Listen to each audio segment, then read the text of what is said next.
we started making names right away. And I loved it. I was robbing drug dealers and taking their gold right off their mouth. And the shit we did, who's going to call the police on you? A drug dealer? I could identify with anything that was normal, to be honest with you. But I was born and raised in Brooklyn, New York. Yeah. 99% of the time, you're going to disagree. Just like the Donnie Brasco situation with Lefty? Yeah, because the reason why, they figure it this way. You brought this guy around, he ratted on everybody, now he ratted on you. You might turn around and join him and rat on us, so we get rid of you. There's no connection between there and there, and they get rid of you.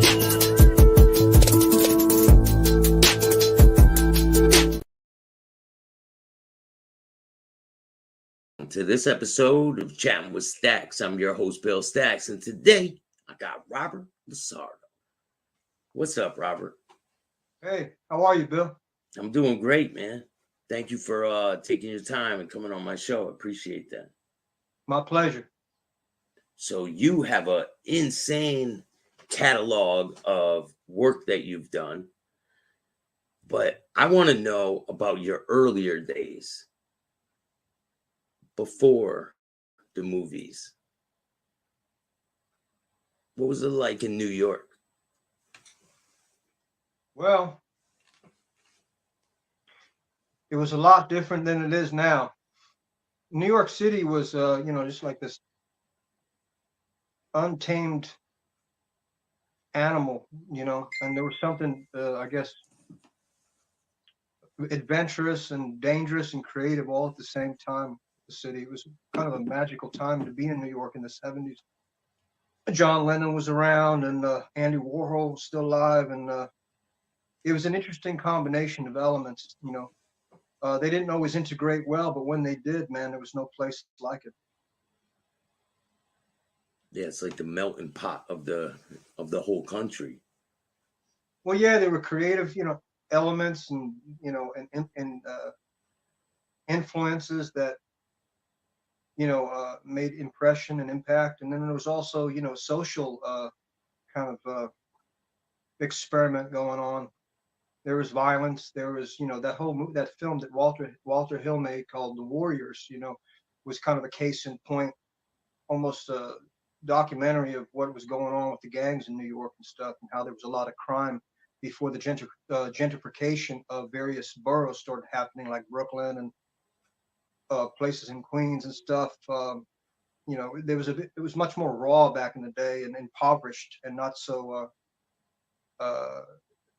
the elite hadn't moved in yet and purchased all the property and made everything seem like Disneyland. The Disneyfication experiment hadn't happened yet, so there was an element of the city. I said that it was very, it was always a confrontational type of a place. It was very in your face, but at least you knew where you stood with people. There was no pretense, What was a day like that back then? What was a day like for you back then?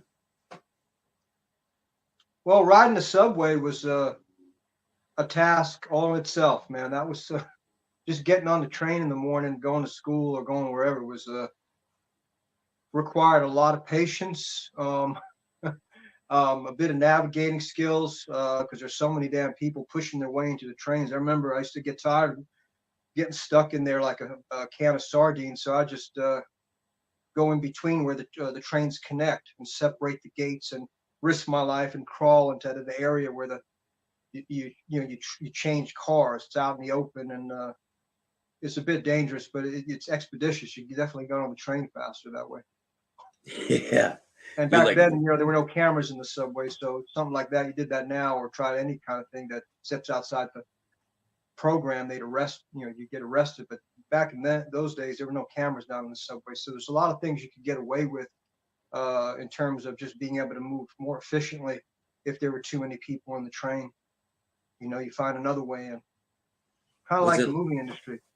Was it like that movie, like people chasing you home from school, or you're with your friends and you're chasing other people home from school? Was it like that? Yeah, I think I was, basically on both sides of the fence of that scenario. Maybe in the beginning, I was assaulted and not treated well. And then I learned how to survive and flip the script a little bit. And then I realized both sides of it weren't proper, and try to find a middle ground, you know, and just So be on my own, and you know, not take any shit from anybody, but also not be rude, yeah. and be respectful toward people. The military taught me that. What was it like going into the military? I know you went to a performing arts school before that, right? Mm-hmm. So what was it like being in the performing arts school and then going to the military? Was it like a shock to change of environment for you? Yes. It was quite shocking to wake up at 5 a.m. in Chicago, marching in the freezing weather, when I had just basically graduated a few months earlier. Yeah, it was. But I needed a slap in the face. I needed a wake-up call, an extreme wake-up call, because of how I was existing. So the military was a shock, but a necessary medicine to cure me of the arrogance that I carried on my shoulder for so long. That was getting me into trouble. And despite the catharsis of performing arts and, you know, being on stage and investigating the creative aspect of things, it wasn't enough to shine a big enough light for me to see, you know, what was possible. I was still kind of stuck in darkness. Yeah. And what was it like to go there and deal with other personalities in the Navy? I loved it, man. The boot camp is great. I met all these guys from down south, and they loved me. They thought I was a rebel. They was like, "You Robert, you need to get this tattoo." And they described this tattoo. I didn't know what it was, and then I realized it was a rebel flag. I said, "Hey, man, I'm from New York, brother. I'm not from down south. What am I going to be doing wearing a rebel flag?" But they seemed to think it was appropriate, despite the geography, because I don't know, they just took a liking to me, and I don't know, just you get to meet all different types of people, and you have no choice but to work together, man, or else, you know, or else. Yeah. So where were you stationed? First 2 years, I was stationed in a listening post during the Cold War, below Siberia, about 800 miles down below Russia. There's a listening post called ADAC. I was stationed there for 2 years. And that's like isolated. Pretty much, yeah. Just me and my dog. I was a police officer, and also narcotics interdiction, part of the narcotics interdiction team. And so I did perimeter watches with the dog. We searched planes, the barracks, arrested people, stuff like that. And, you know, the theory was that if the Russians invaded, they'd come down the Aleutian chain. So it was an air base. There were Marines up there. They had nukes up there that they were guarding. And we were just kind of in the ready, standing in the ready for in case that kind of scenario played out. There were Russian submarines close to the island, and, you know, they played these games. Those P-3 propeller planes had this tracking devices in them, and they just tracked the subs, keep an eye on them. They'd be watching us, we'd be watching them. So I guess that was the more glamorous, exciting part of my tour over there, while I was freezing my butt off, you know. Was there any situations that stand out to you, like people getting caught with drugs or smuggling stuff, sure. and you catching them? Yeah. I can think of a couple. We got a domestic call. Some guy was beating up on his wife, I guess, in one of the houses, because they had, for certain officers, you could bring your family up there, but you had to be a certain rank to be able to qualify for that. But there was some kind of like domestic dispute. And I remember the first time I pulled my gun, and I went around the back of the house, and they said, "Yeah, keep an eye if the guy comes out." You know, and I thought, "Oh shit, I'm gonna shoot. I have to shoot somebody." There was that, and then I remember there was a ship that docked in port, and there was a fight on board the ship, and I took the dog up there, and my superior officer was trying to talk with the man, and they got into a fight, and then I remember the dog was crucial in that moment, and I put him to the ground, and, you know, just stuff like that, just kind of wrestling around. And my dog King, he was a half German Shepherd, half Doberman. He was crucial in the intimidation. If I couldn't always handle things, then King would step up and let him know. Yeah, you trained Yeah, dogs for a while, right? Yeah, I was yeah, yeah. I went through a 7-week. I went through a 7-week certification course in Texas, Lackland Air Force Base. and I was trained with my dog. They flew me and the dog from Adak, Alaska, to Texas. That's a change of temperature, and how was that? Shocking to you? Well, you know, it was, yeah, I'll tell you, Bill, you know, it's kind of funny. I never heard of chiggers. I never knew what a fucking chigger was until I looked up in my stomach before I had all my tattoos on my stomach. And I had all these red marks. So I thought I had the plague. And I asked somebody, I said, what the hell is wrong with me? I got all these red marks. So, oh, those are chigger bites, man. You know, because we were doing some tactical stuff and getting dirty in the dirt and crawling around. And I guess the bugs got in my skin. They crawl up and in your skin and they kind of live there for a while. I've never heard of those either. Yeah, they're called chiggers. They're just bugs, man, you know, and they just, you know, you get close enough to them, they will find a home in your body. They go under your skin? Mm-hmm. Oh, yep. my God.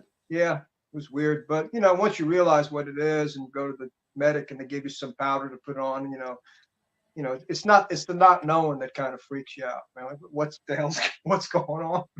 Where is that? In Texas? Yeah, San Antonio. Lackland Air Force Base. I'm gonna mark that off my list. Don't go down there. Every time I go down to Texas, even now I'm down to Houston, I get bit by something. There's these bugs they're all over the place. When you walk in the grass, they like my feet, man. I tend to come away with all these bumps on my feet, these bites. So there's some, yeah, you got to watch Texas. I've heard stories. I'm not saying it's a bad place. In your boot, I like right? people in Texas, but you got to watch out for the bugs, huh? Yeah, they hide in your boot. Yeah. Yeah. Yeah. I've heard stories of people finding snakes in their boots, things like that. I saw one of those, what do you call it? I can't remember the name of that kind of snake. Very poisonous type of snake. Very short. The colors, I can't think of the name.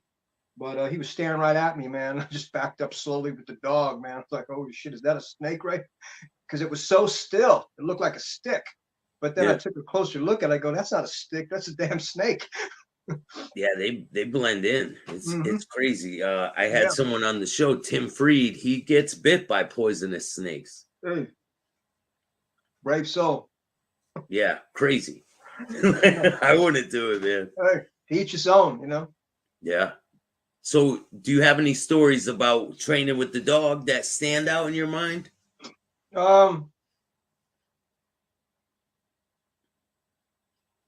Dog ever run away from you? I just remember down? Yeah, well, you know, the captain of the base was impressed because King was a rock star, man. He performed better than any other dog in the class because it was divided, you know, the class was divided. And half of it was Army, the other half was Air Force, and there was just me. I was the only squid, the only Navy guy there.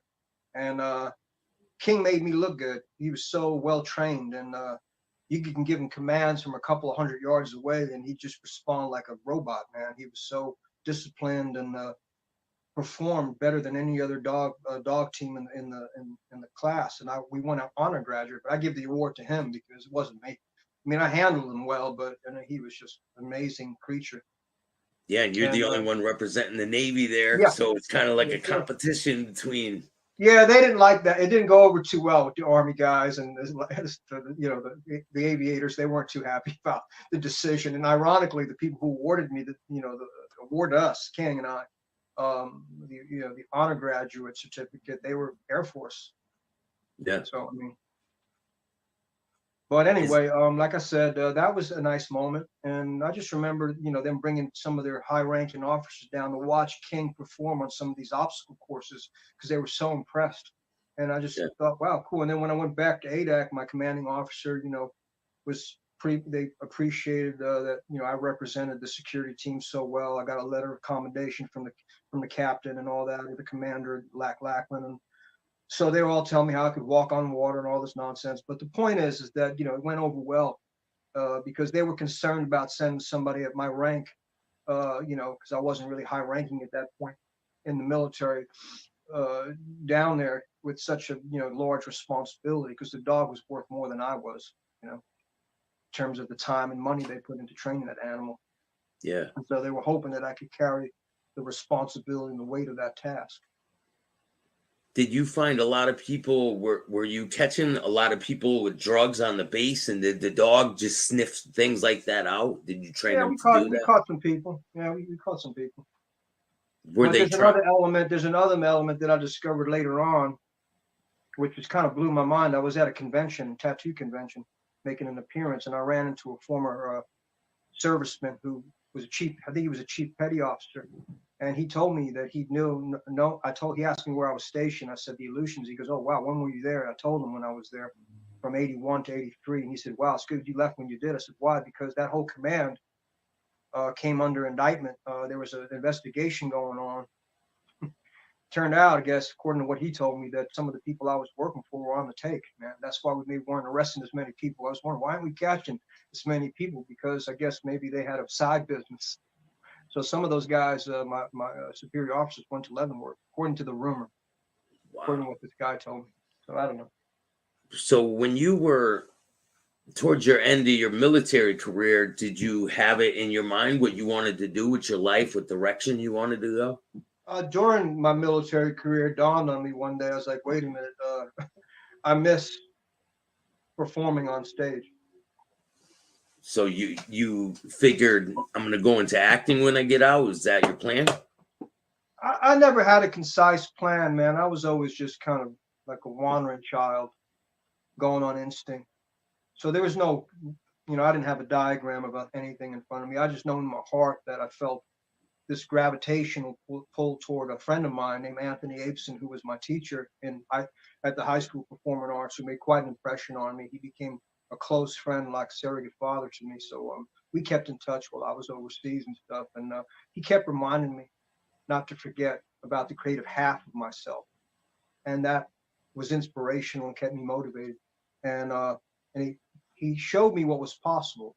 It was just a question of me believing in it, and I started to believe in it more and more and more, especially when I was on board ship, and one of my classmates, an actor that's very well known, appeared on a TV show, and I was, holy shit. And I'm thinking, what am I doing here in this floating prison? But I thought, well, it was part of my karma. And so then it just became about doing the time and getting out, and then reacquainting myself with the original aspect of, I guess, my calling, my being, my, whatever the tendency is in this lifetime to go towards something. Everybody's drawn to something. I was drawn to this feeling of liberated consciousness while I was on stage, and I liked the way it felt to read a script and get lost in this fantasy of performing. Felt Definitely. good. It wasn't for glory. It wasn't, any kind of, grandiose fantasy about being famous. It was simply something that I liked to do, and people told me I was good at it, and I was like, okay.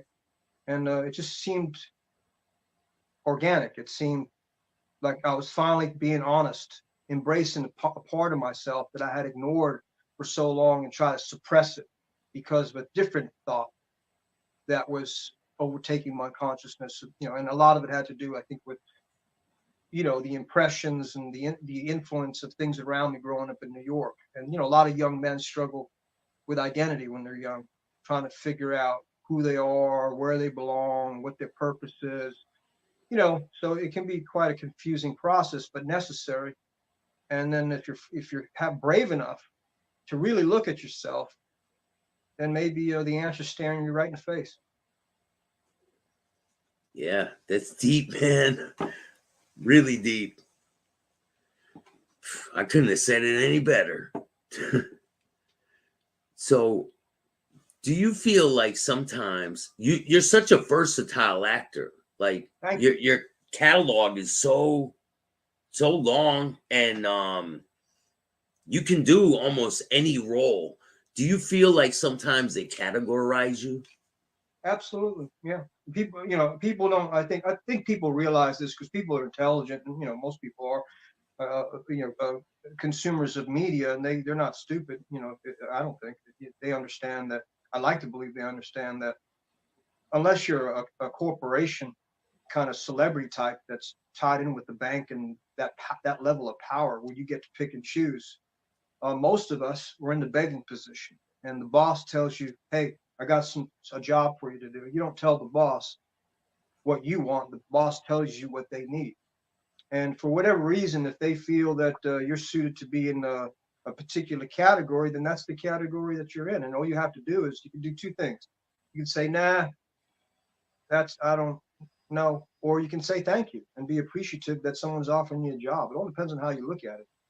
If you look at it from the point of ego and vanity too much, then you get caught up in taking things too personal.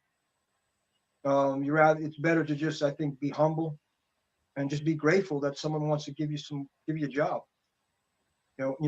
So is there a creative angst that some of us have to maybe spread our wings a bit and diversify? Absolutely. And I think that's where patience comes in. And you have to just be patient and hope that someone is brave enough or has enough insight to recognize that you can do something else other than what they think you're good. Well, he's really good at this. And so you do that for a while and you keep doing it and you perfect it. And then maybe someone sees something. They go, wait a minute, though, there's a quality that I've noticed about this performer. Let's see if we can exploit that as well and make that bigger. So it's just about someone in power or has the faith in you to give you the opportunity to demonstrate if in fact you can pull it off. You're not just self-portraiting. A lot of people, some people, I guess, stories are written around their personality, their persona, their culturalism, because America's, apologizing for the injustices that have been done in the past. And a lot of people have been ignored in cinema for decades. And I think sometimes, they'll build a story around that phenomenon that doesn't always address the creative sides of things. And they'll write a story that's accommodating to the persona rather than the artist. And my teachers always told me, listen, you can't do the self-portraiting thing. You got to step outside who you are and become someone else. And I feel some of that's getting lost. The British are great at that. They can transform like that.